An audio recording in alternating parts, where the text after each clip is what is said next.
Miss হবে না আপনার পছন্দের টিভি শো। দেখুন জি5 অ্যাপে একদম ফ্রি। যেই অখুশি হোক না কেন তাতে আমার কিচ্ছু যায় আসে না। আমি আজকে ওখানে যাব।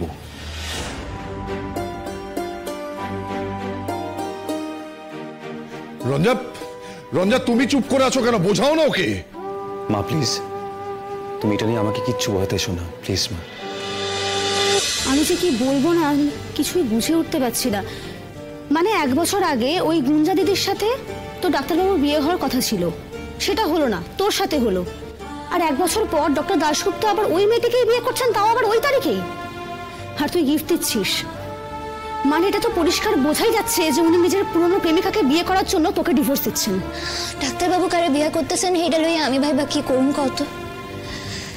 তাও উনি আমার নিমন্ত্রণ করছেন, কিন্তু আমি যাইতেছি না। তা কইয়া আমি গিফট কেন দিব না কত? আমি তো শুধুই আমার দায়িত্ব পালন করতেছি। আর তাছাড়া এই যে হয়তো ডাক্তারবাবুর লগে আমার শেষ দেখা।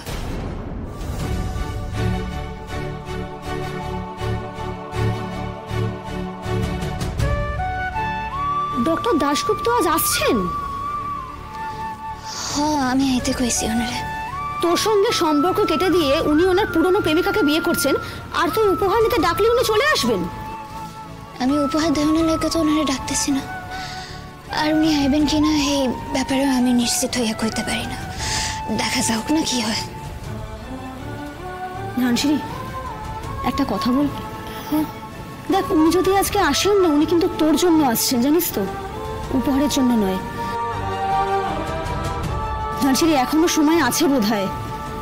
আমার ধারণা, জানিস, তোরা দুজনেই কিন্তু ছেলে মানুষই করছিস।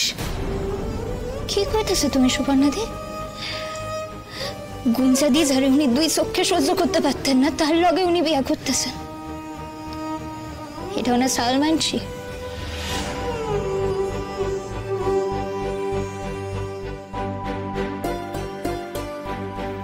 ময়নার সঙ্গে দেখা করতে যাবি কেন? বাবা, তুমি জানতে চেয়েছিলে, আমি বলে দিয়েছি। আমার তো কোনো পার্সোনাল ম্যাটার থাকতে পারে, কেন আমাকে আটকাচ্ছ?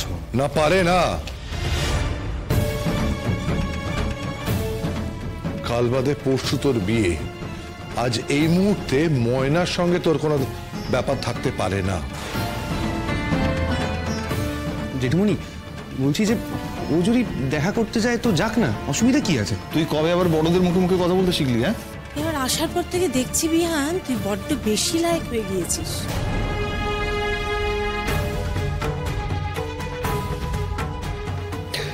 ওকে, ঠিক আছে, আমি 1 ঘন্টার মধ্যে চলে আসবো। উমা, এই কথার মানে কি রোদ্দুর? তুই 1 মিনিট হোক আর 1 ঘন্টা হোক, তুই ময়নার সাথে দেখা করতে যাবি বা কেন? রোদ, চল তো বাবা, আমার সঙ্গে ঘরে আয়। না, আলাদা করে কথা বলার কোনো দরকার নেই। যা কথা হবার এখানে হবে। রোদ্দুর, তুই ময়নার সঙ্গে বিয়ে ভেঙে এই বিয়েতে রাজি হয়েছিস। হ্যাঁ, কাল বাদে পরশু তোর বিয়ে, আর আজ তুই ময়নার সঙ্গে দেখা করতে যাবি। এটা কি ভালো দেখায়? শুধু তাই নয়, তুই একবার ভেবে দেখ রোদ্দুর, এই মেয়ের বাড়ির লোকেরা যদি জানতে পারে যে তুই তোর আগের বউয়ের সাথে দেখা করতে গিয়েছিস, ওনারাই বা কি ভাববেন বল বল তুই। কে কি ভাববে তার জন্য কি আমি আমার দায়িত্ব পালন করব না?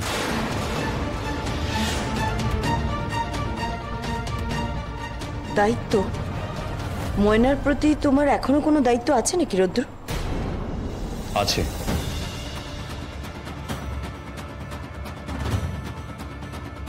তাই নাকি? কিসের দায়িত্ব শুনি? বাবা, ময়না আমার সঙ্গে যাই করে থাকুক না কেন, একদিন কিন্তু ময়নার বাবা ঠাকুমা আমায়, বলা ভালো, আমাদের উপর কিন্তু দায়িত্ব দিয়ে গেছিল, ওর দায়িত্ব দিয়ে গেছিল। শেষবার যখন ময়নার বাবা বাংলাদেশে গিয়েছে, সেখান থেকে কিন্তু আমাকে ফোন করেছিল, ইভেন বলেছিল যে যেন ময়নার আমি একটু হলেও খেয়াল রাখি, যতটা সম্ভব হয়।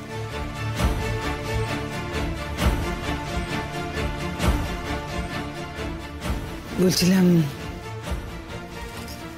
হঠাৎ করে এই দায়িত্বটার কথা তোর মনে পড়লো? না না, ভুল বুঝিস না, আমি কৈফিয়ত চাইছি না বাবা, শুধু জানতে চাইছি। মা, ময়না আমাকে ডেকেছে।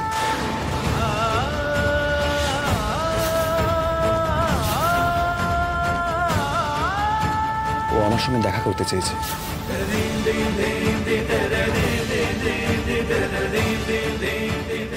ময়না তোকে ডাকলো আর তুই সঙ্গে সঙ্গে ছুটে চলে যাচ্ছিস? না রোদ্দুর, এটা আমি মেনে নিতে পারছি না। দেখো, ওর কোনো দরকার থাকতে পারে তো, ওর তো কোনো সুবিধা অসুবিধা থাকতে পারে। আর সব থেকে বড় কথা, আমি ওর বাবাকে কথা দিয়েছিলাম যে আমি ময়নার খেয়াল রাখবো, সেজন্যই যাচ্ছি আমি। আর হ্যাঁ, আমি সকলকে এটাও বলে রাখি, ময়না যদি ভবিষ্যতেও আমাকে ডাকে, আমি কিন্তু তখনও যাব ময়নার সঙ্গে দেখা করতে।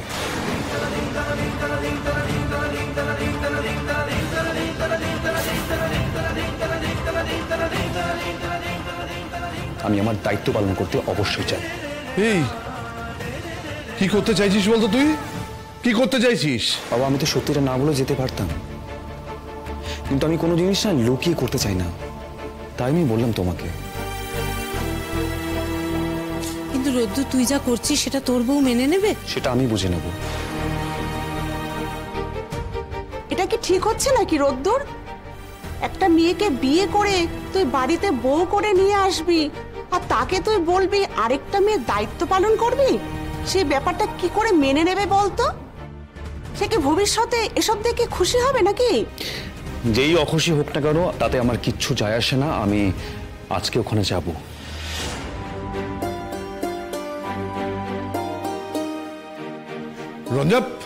রঞ্জা, তুমি চুপ করে আছো কেন? বোঝাও না ওকে।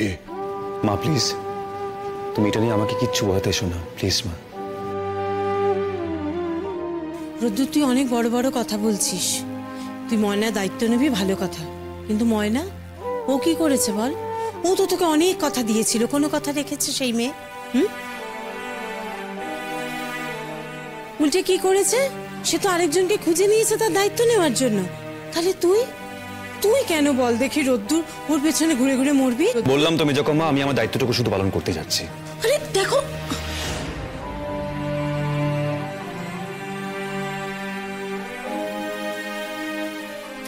দাদা ভাই, কি হলো রে দাদা? আরে দীপ, বিয়েটা আদৌ হবে তো রে? সেটা তো আমিও ভয় পাচ্ছি রে।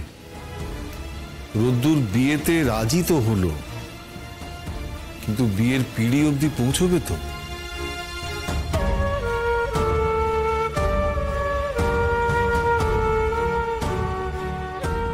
হলুদ কোটা শেষ হলো না, তার মাঝে এই অমঙ্গল। জানি না কি হবে। জি5 ডাউনলোড করুন আর সব এপিসোড দেখুন একদম ফ্রি।